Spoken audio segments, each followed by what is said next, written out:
Nah, pemirsa, cedera tulang belakang dapat mengakibatkan kematian atau kelumpuhan saja ya. Nah, kita langsung saja menjawab hal itu. Sudah ada expertnya nih, Dokter Sigi, spesialis saraf. Apa kabar, dokter? Alhamdulillah Sehat selalu baik. ya? Ya, sehat. Terima kasih. Iya, nah Ya, Dokter Ziki, Dokter Alin. ini mengenai cedera saraf tulang belakang, banyak sekali fakta atau mitos yang beredar di masyarakat nih. Iya. Yang pertama, bukan hanya jatuh atau benturan keras, infeksi virus maupun bakteri itu Iya. ternyata bisa menyebabkan cedera saraf tulang belakang. Fakta atau mitos, dokter? Itu adalah mitos. Mitos. Mitos? Ya, mitos. Oh. Jadi karena yang disebabkan karena bakteri atau dan lainnya adalah infeksi ya, infeksi, bukan karena cedera. Ya. Jadi menyebabkan dia peradangan atau gangguan dari fungsi, tapi bukan karena cedera. Karena kalau cedera itu murni karena akibat traumatik atau benturan ya, Oke. kecelakaan. Tapi jangan artinya kita langsung senang, oh nggak apa-apa. Enggak, sama bahayanya ya. Jadi peradangan pada sumsum tulang belakang ini kita sebut namanya mielitis, itu gejalanya ya bahaya juga tergantung dari daerah mana yang kena. Bisa menyebabkan kelumpuhan, bahkan bila tidak diobati bisa menjadi hal yang fatal. Oh, jadi berarti beda ya. Cedera ya karena trauma, kalau virus, bakteri ya memang infeksi berarti. Infeksi, gitu ya, iya. Tapi tetap mengganggu saraf tulang belakang ya? Tetap mengganggu dan ya mirip-mirip sebenarnya, Iya. cuma penyebabnya aja beda. Penyebabnya beda. Penyebabnya beda. Oke, dokter, fakta mitos selanjutnya nih. Nah, katanya laki-laki lebih rentan dan lebih banyak menderita cedera saraf tulang belakang. Fakta atau mitos, dokter? Itu adalah fakta. Wow, waspada, waspada bagi laki-laki nih. Iya. Kenapa, dok? Ya karena kan kita ketahui namanya cedera karena Aktivitas benturan ya. ya, aktivitas. Nah, aktivitas yang cenderung memberikan impact ya atau benturan keras biasanya terjadi pada laki-laki. Misalnya kita lihat deh di jalanan berapa banyak laki-laki yang mengemudikan dibanding perempuan. Artinya peluang terjadi kecelakaan laki-laki lebih besar.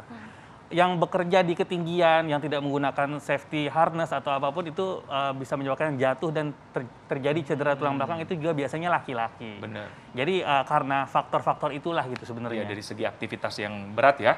Iya, Oke. Iya gitu, tapi bukan berarti perempuan juga tidak mungkin terjadi ya dok Benar. ya. Karena Iya. sesuai juga nih, karena kasus yang kemarin dan juga tadi sudah sempat kita saksikan di VT juga, bahwa ada salah satu influencer Indonesia Ya. gitu ya, almarhumah itu akhirnya meninggal, almarhumah Laura. Ya, Laura. Ya. Nah, ini katanya nih ya dok ya, ini sesuai dengan fakta atau mitos yang beredar juga bahwa cedera tulang belakang ini ternyata dapat menyebabkan kelumpuhan. Ini fakta atau mitos, dokter? fakta. Fakta. Fakta. Fakta. Ya.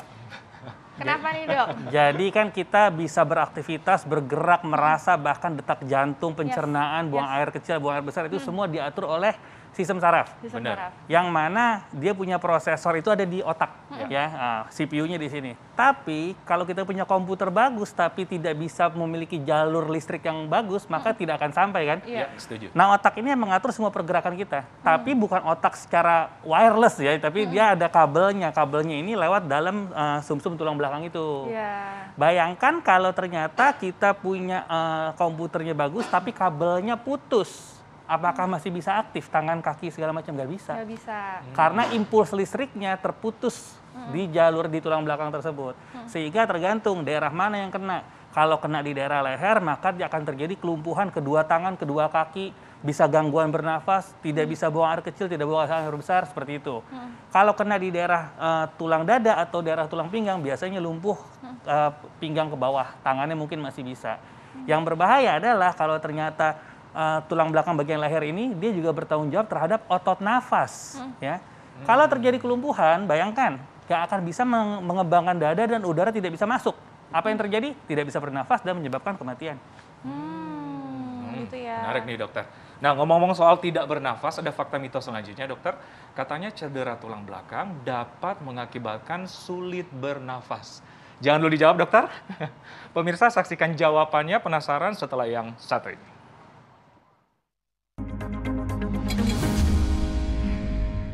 Kembali lagi di Hidup Sehat pemirsa. Wah, kadang-kadang kita juga nggak berasa ya bahwa aktivitas sehari-hari kita itu ternyata juga bisa membahayakan tulang punggung kita. Benar. Kadang-kadang nyapu tadi, ngepel, ternyata adalah salah satu hal yang bisa menyebabkan resiko cedera tulang Bisa belakang. ya, tapi harus tahu juga caranya ya. Benar. Yes, Harus betul bijak sekali. lah dan Harus tahu bijak. cara yang tepat. Nah, Dokter Zaki, menyambung tadi kan sudah terjawab memang saraf tulang belakang dapat menyebabkan sulit bernafas. Tapi mungkin masyarakat bertanya-tanya kan, saraf tulang belakang jauh dari sistem pernafasan. Ya. Nah, gimana mekanismenya, dokter? Oke, jadi yang pertama kita mesti tahu dulu, yang dinamakan tulang belakang ini adalah dari leher sampai ekor, ya. Jadi bukan hanya tulang belakang di daerah punggung aja gitu ya. Jadi dari leher sampai ekor. Nah, tulang leher ini di dalamnya itu ada saraf yang mengatur ke arah fungsi pernafasan, fungsi ke arah pergerakan tangan, ya, ke arah jantung. Nah, seperti ini. Bayangkan kalau saraf ini terganggu, maka selain terjadi kelumpuhan, tangan dan kaki nggak bisa bergerak, bisa saja dia mengganggu otot pernafasan. Nah, otot pernafasan, bahkan pengaturan detak jantung pun bisa terganggu. Jadi ya memang sangat bahaya ya. Dan ini bisa menyebabkan gangguan pernafasan bahkan kematian.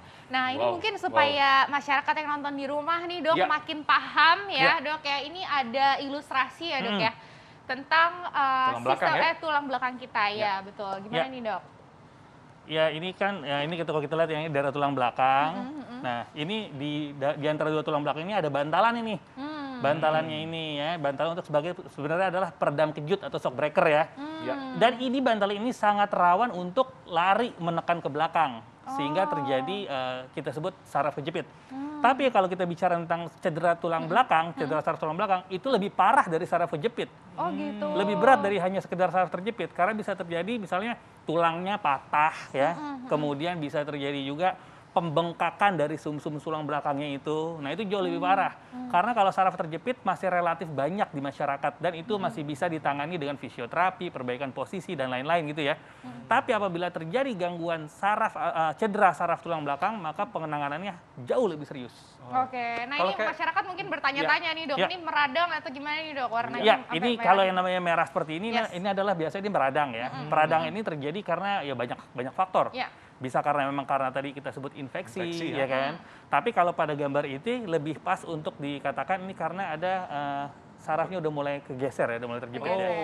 Nah, kalau cedera yang terjadi itu ya, kalau misalnya yang sampai dokter dari tadi ceritakan itu antara tulangnya itu bisa bergerak ya. Bahkan bisa lepas gitu ya. Bisa lepas bahkan ya. Karena sebenarnya menggeser sedikit aja itu pasti sudah ada gejala ya, ada gejala, efeknya. Pengaruh ya? Ada pengaruh, apalagi ada impact atau benturan yang kuat, ya kan? Itu kan jadi tulang belakang bukan hanya seperti apa ya?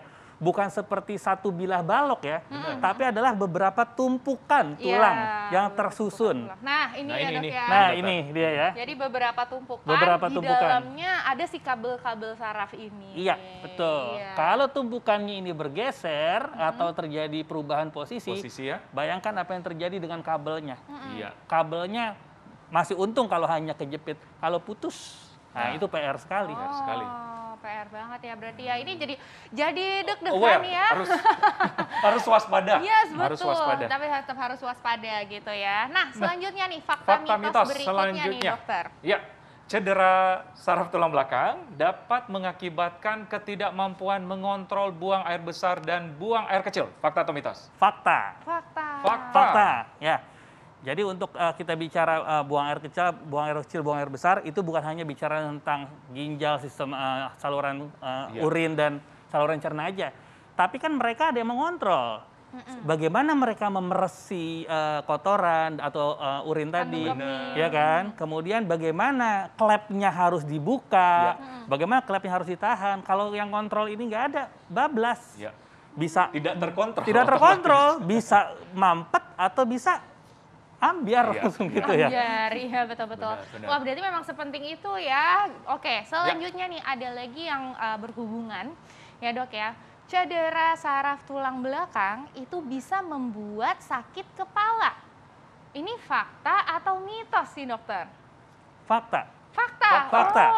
Karena orang mikirnya kan di punggung. Kok jauh jarak. Ini di kepala gitu, bukannya udah lewat gitu ya, Dok ya. Jadi saraf yang tadi saya sebut, kalau saraf di leher, itu dia mempersarafi daerah bagian kepala, belikat, lengan, dan organ dalam tadi ya, saluran jantung, pernafasan, dan lain-lain. Kalau terkena daerah bagian atas, maka dia akan menyebabkan gangguan rasa kepalanya tidak nyaman, kayak terasa berat, seperti tertarik, seperti terikat, seperti itu. Tapi biasanya keluhan kepala ini nggak kita terlalu perhatikan ketika terjadi cedera tulang belakang, karena gangguan nafas yang lebih penting. Tapi apakah bisa menyebabkan sakit kepala? Iya, bisa. Tergantung daerah lehernya yang sebelah mananya. Benar. Jadi berapa luar biasanya fungsi dari saraf ya, saraf dan tulang belakang ini. Nah ini nih, fakta mitos berikutnya ini menjadi momok bagi laki-laki nih. Katanya cedera saraf tulang belakang atau tulang belakang dapat mengakibatkan impotensi. Waduh, fakta atau mitos? Fakta. Wah, hati-hati wahai para lelaki. Gimana dokter? Bisa begitu dokter? Ya, tadi disebut tadi di awal adalah yang namanya saraf itu mengontrol semua pergerakan dan fungsi tubuh manusia. Di situ ada namanya saraf motorik mengatur pergerakan, saraf sensorik mengatur rasa, dan saraf otonom. Otonom ini adalah saraf yang dia tidak dikontrol dengan niat gitu ya, dengan diri sendiri ya. Jadi ini juga mengatur salah satunya fungsi ereksi. Ya, apabila saraf otonomnya terkena karena cedera, maka ya untuk fungsi ereksinya otomatis terganggu. Jadi akan terjadi impotensi. Oke. Nah, ini karena mengkhawatirkan mungkin laki-laki semuanya gitu ya langsung berpikir nih, gimana kalau misalnya terjadi cedera tulang punggung? Itu katanya fakta atau mitos nih dok, bahwa hanya bisa diobati dengan operasi. Ini fakta atau mitos dokter? Itu mitos sebetulnya. Mitos Ya. Tapi gini, jadi semua tergantung dari derajat keparahan si cederanya tersebut. Setuju. Kalau cederanya relatif ringan dan hanya terjadi, bukan hanya tanda kutip ya, hanya terjadi pembengkakan dari sumsum tulang belakang, itu apabila dilakukan cepat dan tepat dibawa ke dokter dan diberikan obat-obatan secara akurat, itu bisa pulih. Ya, tapi dibawa ke dokter karena obat-obatan itu sangat terukur dengan dosis dan waktu tertentu, nggak bisa sembarangan. Tapi apabila terjadi cederanya agak lumayan sehingga terjadi pergeseran, itu mungkin masih bisa dilakukan fisioterapi dengan kombinasi obat. Tapi apabila sudah berat, pergeserannya berat, bahkan patah atau lepas, ya mau tidak mau harus segera dilakukan operasi. Yang paling penting di sini apa? Ingat, semakin cepat ditangani, semakin kemungkinan pulihnya semakin besar. Oke, setuju dokter. Oke, gimana tipsnya dokter untuk para pemirsa supaya menjaga kesehatan saraf tulang belakang termasuk mencegah cederanya, dokter? Ya, yang pertama sih kita mesti menjaga sesuai protokol keselamatan dulu. Yang pertama, kalau memang ternyata kita menggunakan kendaraan, gunakanlah seat belt. Dan kita kalau memang menggunakan kendaraan juga usahakan ini ada namanya headrest itu kalau di mobil ya. Itu jangan dicopot karena itu bisa membantu mengurangi cedera dari tulang belakang, ya kan? Kalau ditabrak dari belakang misalnya gitu ya. Kemudian ya seat belt seperti itu dipakai dan kita duduk juga harus proper. Meskipun kita duduk di kursi belakang, alangkah baiknya kita menggunakan seat belt karena kita nggak pernah tahu apakah impact dari depan atau dari belakang. Itu untuk masalah di jalan. Tapi untuk masalah yang lain-lain sehari-hari, memang yang paling penting adalah kita menjaga posisi-posisi untuk menghindari kemungkinan cedera. Misalnya mengangkat benda berat dengan posisi yang salah, menunduk gitu ya.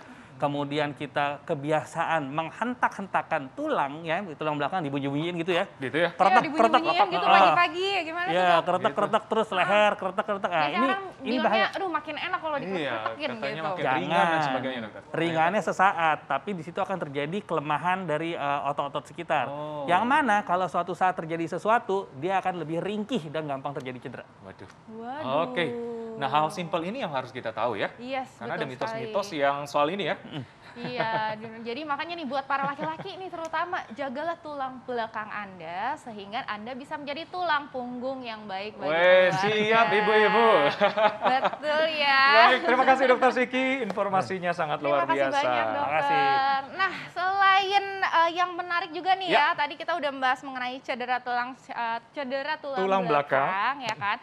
Sekarang buat ibu-ibu, siapa di sini yang kalau misalnya masak gitu ya biasanya nih ya pakai garang asam itu harus pakai namanya belimbing uluh, Kak. Belimbing uluh. Supaya biar asam-asam seger gitu rasanya. Gitu?